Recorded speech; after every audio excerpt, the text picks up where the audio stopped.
Vamos abrir nossa Bíblia, Lucas capítulo 23, a partir do verso 39. Diz assim a palavra: um dos malfeitores crucificado blasfemava contra ele, dizendo: não és tu Cristo? Salva-te a ti mesmo e a nós também.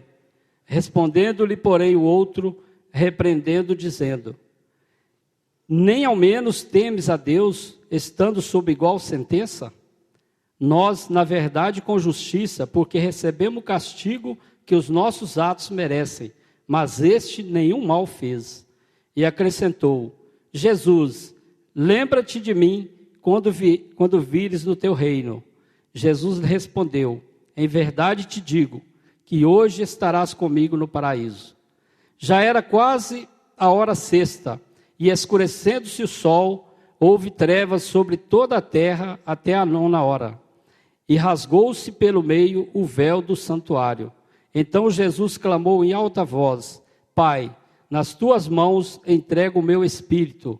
E dito isto, expirou. Ó Deus, em nome de Jesus eu quero te louvar por essa palavra, Pai. Eu quero, Senhor amado, que o teu Espírito Santo venha sobre mim nessa noite. Que eu venha falar do Senhor, Pai. Que eu não fale nada de mim mesmo, ó Pai. Ó Deus, revela a mim a tua palavra. Também te peço, ó Pai, que venha, Senhor, abrir o entendimento dos teus filhos, ó Pai. Que abra o coração deles, ó Pai. Que essa palavra caia em terra fértil. Que ela venha produzir frutos a cada dia, ó Pai. E que eu te peço e te agradeço em nome de Jesus. Amém. Pode se sentar em nome de Jesus. Nesse texto aqui, eu poderia estar tirando várias mensagens. Mas Deus colocou no meu coração para falar sobre as 3 cruzes. É isso que eu quero falar para a igreja nessa noite. E falando um pouco desse texto, aproximadamente 700 anos antes de Cristo, Isaías profetizou que o Senhor seria contado entre os malfeitores. Você pode verificar isso em Isaías 53, 12. Aqui está o cumprimento dessa profecia, se você observar bem esse texto. Muitas pessoas foram motivadas e salvas pelo exemplo do malfeitor, por vir de sua miséria do pecado e reconhecer a Cristo como Senhor. Encontramos também o cumprimento da primeira palavra pronunciada na cruz, a oração de Jesus pelo perdão dos seus inimigos. Encontrou sua resposta na súplica do malfeitor. Nós, como crentes, nós temos que orar muito, porque crente que ora são os melhores ganhadores de almas. Pode ter certeza disso.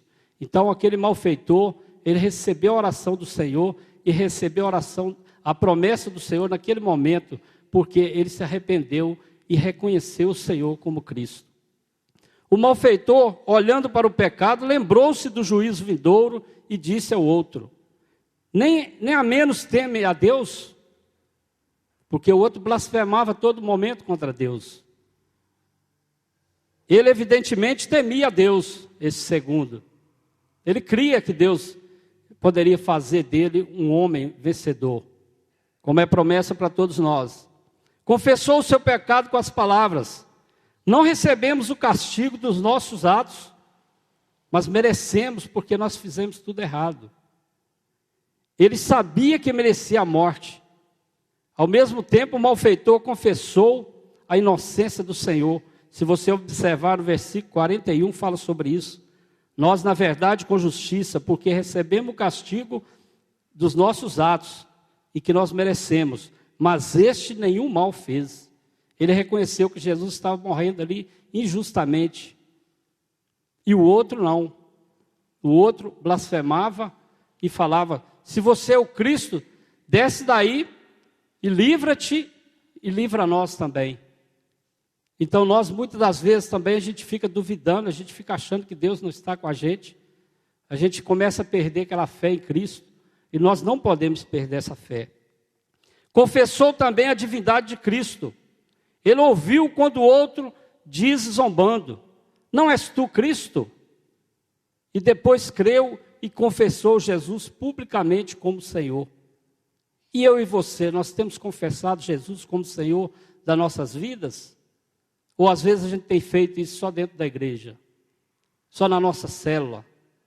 É muito importante você confessar Jesus como Senhor e Salvador, por onde você for, por onde você passar.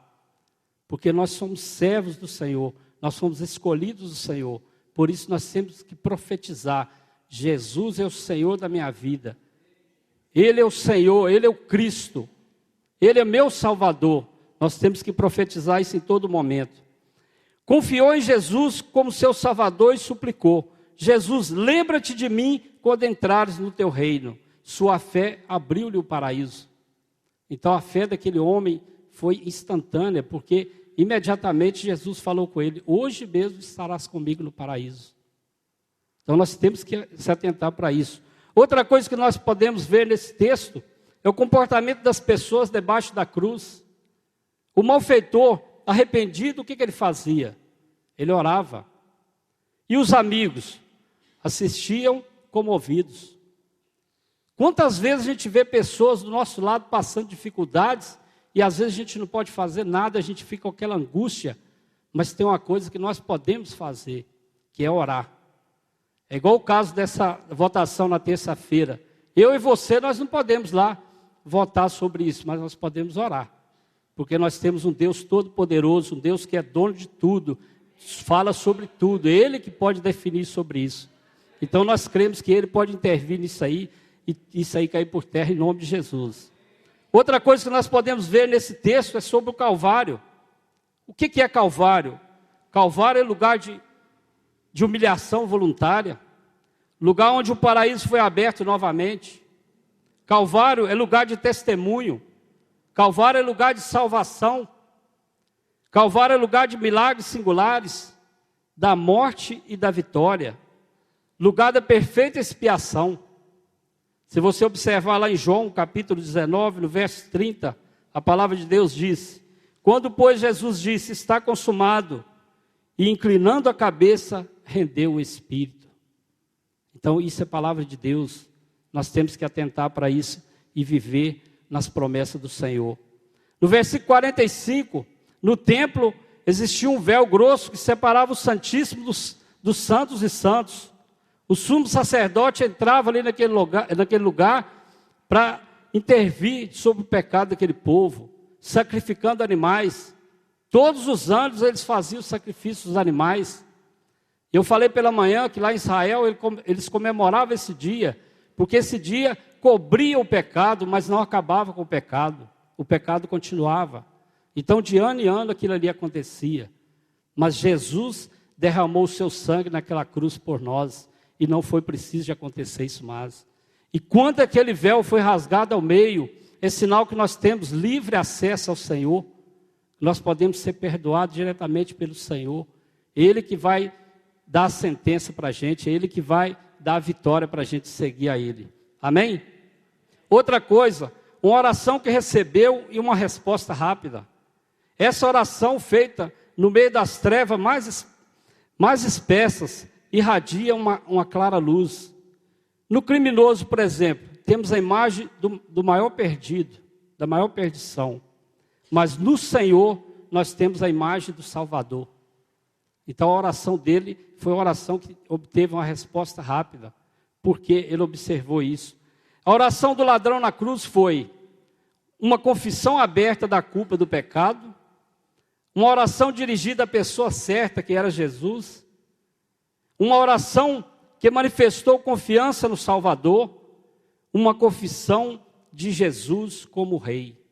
Então ele teve sabedoria naquela hora, Deus deu sabedoria para ele. Imediatamente ele confessou seus pecados e foi até Jesus, foi na pessoa certa. E às vezes a gente procura em tantos lugares e esquece que tem um Jesus Todo-Poderoso para dar aquela vitória que a gente precisa na hora certa e no momento certo. A resposta misericordiosa de Jesus: o Senhor, sem repreensões, perdoou suas blasfêmias. Perdoou imediatamente, sem precondições. O ladrão pediu que Jesus lembrasse dele quando viesse no seu reino, e Jesus perdoou no ato. Outra coisa também, em Lucas 23, 42, o ladrão disse: lembra-te de mim quando estiver no teu reino. Este pedido também foi feito por várias pessoas, se você observar na palavra do Senhor. Lá em Gênesis 40, 14, foi um esquecido que falou com Jesus: lembra-te de mim. Em Neemias 13:14, um líder atarefado pediu para Jesus que lembrasse dele também. Em Salmos 25:7, é um pecador, Davi naquele momento falava: Senhor, lembra-te de mim, porque eu pereço, eu careço das orações, eu creio que o Senhor é poderoso para me tirar dessa. E em Jeremias 15:15, um perseguido também pediu ao Senhor que lembrasse dele. E em Neemias 13:31, um servo fiel. E hoje, eu e você também, quando a gente está passando por dificuldades, quando a gente está passando por momentos que às vezes a gente não consegue resolver, você tem que lembrar também e falar assim: Senhor, lembra-te de mim dessa situação que estou passando. Lembra-te de mim, Senhor, porque eu sou um miserável pecador, mas a tua misericórdia é extensa, ela pode me alcançar. Porque a misericórdia de Deus, ela é tremenda. Ela não olha aquilo que você foi, ela olha o que você é, o que você está querendo fazer no reino do Senhor. E no verso 44 fala sobre a hora sexta, era meio-dia, e a hora nona, 3 horas da tarde. Essa foi a hora em que Jesus levou a culpabilidade do pecado pela humanidade inteira. Então você pode observar, a hora sexta era meio-dia. Imagina você meio-dia, o sol quente, e de meio-dia até as 15 horas, escurece tudo. Naquele momento que Jesus foi crucificado, houve uma escuridão, porque naquele momento ele estava entregando pelo meu pecado, pelo seu pecado, pelo pecado da humanidade inteira. Então nós temos que reconhecer esse Jesus em nossas vidas, porque ele pagou o preço naquela cruz por cada um de nós. Agora eu gostaria de falar sobre as 3 cruzes. Quando se fala em Monte Calvário, fala-se na crucificação de Jesus. Mas não havia somente uma cruz e um crucificado. Haviam 3 cruzes e 3 crucificados. Será que essas 3 cruzes têm mensagem para nós? Quando eu comecei a pesquisar, estudar essa palavra, eu falei: meu Deus, como que vai ser isso? Mas aí Deus foi revelando, eu fui procurando e Deus falou: cada uma dessas cruzes tem uma mensagem para falar para mim e para você. A primeira cruz fala de um homem morto em pecado. Este homem tem muito para nos dizer através daquela cruz, pois estava muito perto do Salvador e perdeu a oportunidade. Ele estava pertinho de Jesus e perdeu a oportunidade.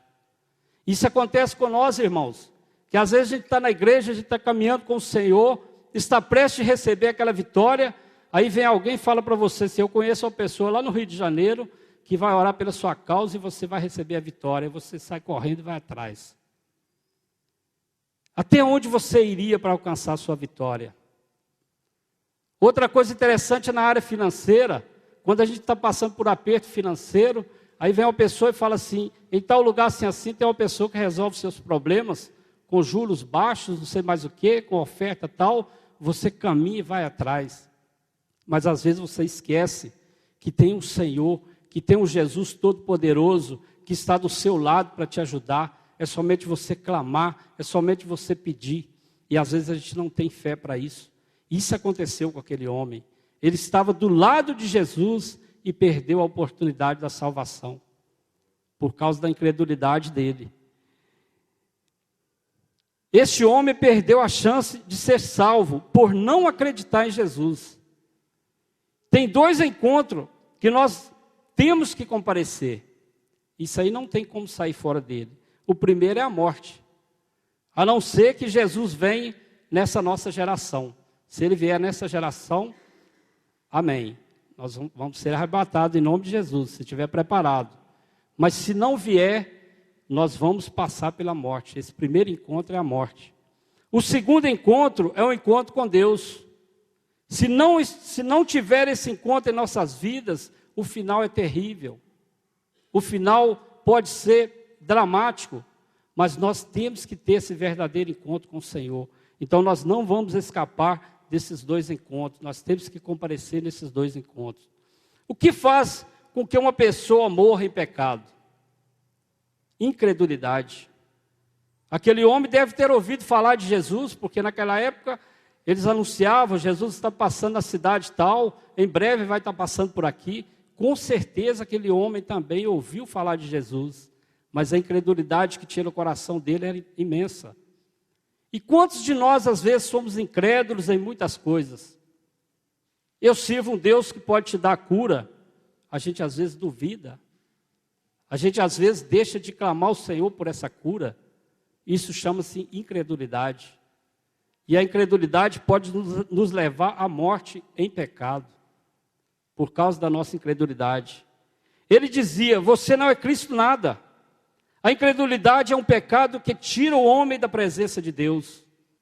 Muitas pessoas vão dizer, eu não estou preparado para servir a Deus. Quantas pessoas a gente ouve falar no nosso meio? Deus tem um chamado para você, fala, agora não. Primeiro eu tenho que pegar meu diploma na universidade, primeiro eu tenho que comprar meu carro, construir meu apartamento, me aposentar, depois eu vou dedicar minha vida para o Senhor. Pode ser tarde demais. Então você pode fazer essas coisas, você pode estudar, você pode trabalhar, e ao mesmo tempo você pode servir a Deus.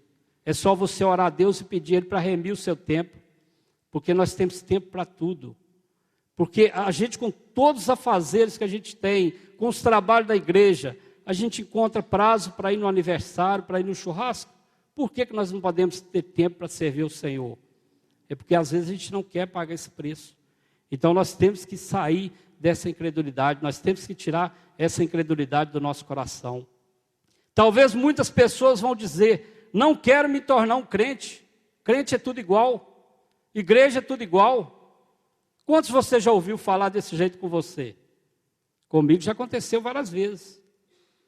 Fala, olha, Deus tem um propósito na sua vida, rapaz, aceita Jesus como Senhor da sua vida. Não, para mim não. Igreja, para mim não dá. Pastor é tudo complicado, irmão de igreja é complicado. Quantas pessoas às vezes estão do seu lado e falam sobre isso? Mas você tem que orar por ele. Não fale demais, não insista demais, somente ora. Porque quem vai fazer a obra é o Espírito Santo de Deus. O nosso dever é orar, anunciar a palavra, pregar a palavra, falar do amor de Deus e orar, para que o Espírito Santo convença essa pessoa a encontrar o Senhor como Salvador da sua vida. Eu não concordo, pois muitas pessoas fazem mal aos outros, convertem e vão para o céu. Outros fazem a obra a vida inteira e vacilam e vão para o inferno. Olha que coisa interessante, eu sempre falo sobre isso. Porque se a gente pegar, por exemplo, o Fernandinho Beiramar, é um dos bandidos mais conhecidos do Brasil. Um homem desse, se ele converter na última semana de vida dele, de verdade, ele vai para a glória. E nós podemos servir a Deus 50 anos, mas se a gente vacilar na última semana, a gente vai para o inferno. Então nós temos que ficar juntamente com o Senhor, ligado no Senhor o tempo todo, e preparado para a volta do Senhor, porque nós não sabemos qual será esse momento. A incredulidade ignora a necessidade mais profunda em nossas vidas. A maior necessidade daquele homem não era a vida física, e sim a vida espiritual. A necessidade daquele homem que estava sendo ali morto em pecado era a necessidade da vida dele espiritual, porque a vida física dele iria acabar ali naquele momento, e a vida espiritual dele iria para o inferno. Então ele teria que preocupar com isso. Eu creio que Jesus Cristo morreu em meu lugar, e os meus pecados estão sobre ele. Em nome de Jesus, ele é meu Senhor, ele é meu Salvador. Amém? No versículo 39, ele blasfemava contra Jesus. Hoje muitas pessoas fazem isso blasfemando contra Deus. Quantas pessoas não conseguem o seu objetivo, não conseguem aquilo que ele está querendo e blasfema contra Deus? Quantas pessoas no nosso meio fazem isso? Tem medo de tomar uma decisão, porque às vezes, irmãos, tem pessoas que estão na igreja e falam assim, você pode ter uma vida abençoada se você fizer isso, isso, isso. Não, isso aí eu não faço. Temos que tomar essa atitude, como aquele segundo malfeitor teve a coragem de tomar atitude naquele momento. Então, as nossas vidas, em tudo, nós temos que tomar atitude. E é atitude de fé, porque o Senhor é poderoso para nos dar essa vitória.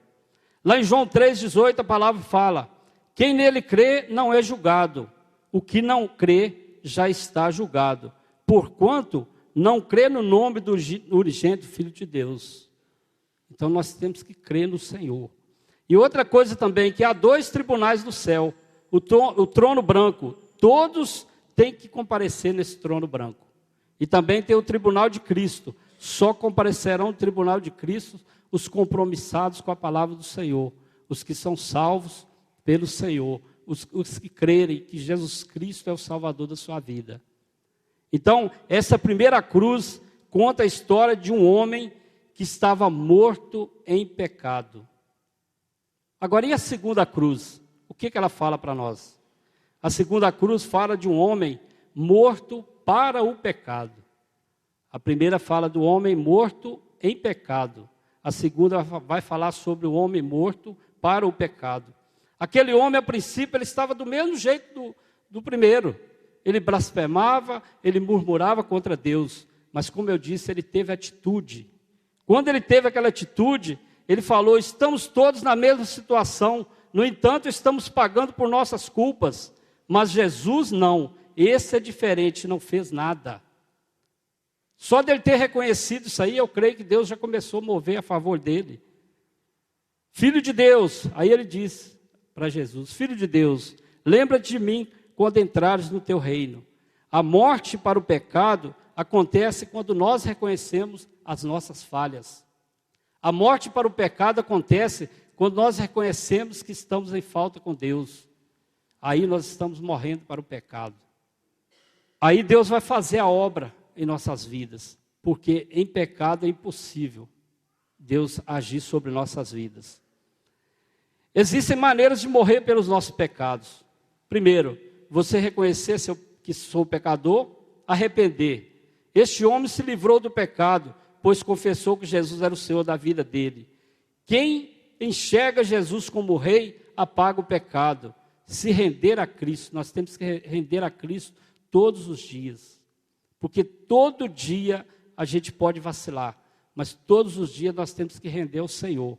Todos os dias nós temos que pedir perdão ao Senhor e pedir a Ele que nos santifique a cada dia, que nos coloque mesmo na direção que Deus quer. Outra coisa, declarar que Jesus é o Senhor, seja no meio dos inimigos ou de amigos, você tem que declarar que Jesus é o Senhor. É como eu disse, se você está na faculdade, se você está no trabalho, onde você estiver, você tem que declarar que Jesus é o Senhor da sua vida. Ah, você tem uma vida assim, assim, assim. É Jesus que faz por mim. Eu não sou merecedor de nada, eu sou um pecador. Mas Jesus faz isso por mim. Porque Deus, aí alguns questionam, por que Deus fez assim? Colocou Jesus para morrer por nós. Porque não tinha outra saída. A única saída era aquela. Ai de mim, ai de você, se Jesus não tivesse morrido naquela cruz, o que seria de nós? E às vezes, irmãos, a gente desiste de Deus por muito pouca coisa. A gente às vezes deixa de servir o Senhor por mínima coisa e esquece que quem morreu na cruz e quem pagou pelos nossos pecados foi Jesus. Então nós temos que reconhecer isso em nossas vidas a cada dia. Então, primeiramente, é um homem morto em pecado. Em segundo lugar, morto para o pecado. E a terceira cruz? Fala do homem morto pelo pecado. Esse é Jesus, que morreu pelo meu pecado, pelo seu pecado. E às vezes, irmão, nós ficamos assim, se achando muito, se achando que a gente é demais, que a gente faz, acontece. Nós não seríamos nada se não fosse Jesus em nossas vidas. Ai de mim se não fosse Jesus na minha vida, eu nem estaria aqui falando sobre a palavra dele. Mas a misericórdia dele é extensa. Ela alcança a mim, alcança você. Então não se preocupe aquilo que você fez lá no passado, aquilo que você fez, que você se acha que não tem como fazer nada por você. Creia que existe um Deus que está de olho em você. Porque você que está aqui nessa noite, é porque você crê no Deus vivo. Porque senão você não estaria aqui. Amém? Então, essa é a palavra que eu gostaria de deixar para a igreja nessa noite. E que o Espírito Santo de Deus possa estar falando em cada coração, que nós possamos mesmo reconhecer que existe mensagem naquelas 3 cruzes. E que nós possamos guardar principalmente essa terceira cruz que eu falei, que Jesus foi morto pelos nossos pecados, pelo meu pecado. Lá em Hebreus 9, 13, 14, a palavra diz: portanto, se o sangue de bodes e de touros e a cinza de uma novilha, aspergidos sobre os contaminados, os santificam quanto à purificação da carne, muito mais o sangue de Cristo que, pelo Espírito eterno, a si mesmo se ofereceu sem mácula a Deus, para purificar a nossa consciência de obras mortas, para servirmos ao Deus vivo.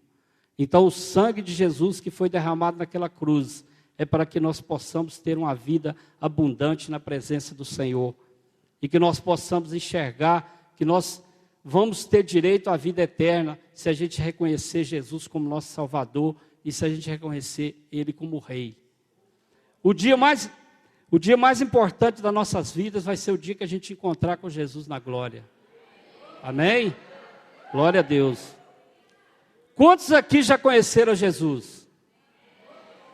Glória a Deus. Então vamos ficar firmes com o Senhor. Não vamos olhar para o barulho que está acontecendo do lado.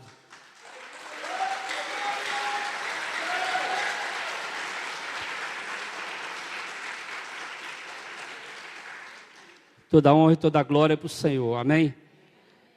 Eu não tenho que temer a nada, pois eu sei que meu Redentor vive. Queridos, naquela cruz, Jesus morreu pelo meu pecado e seus pecados. Eu estou livre. Vamos pronunciar nessa noite? Eu estou livre. Eu estou livre. E eu quero terminar essa palavra deixando uma pergunta para a igreja. Em qual cruz você quer estar? Esse é o questionamento que eu deixo para a igreja.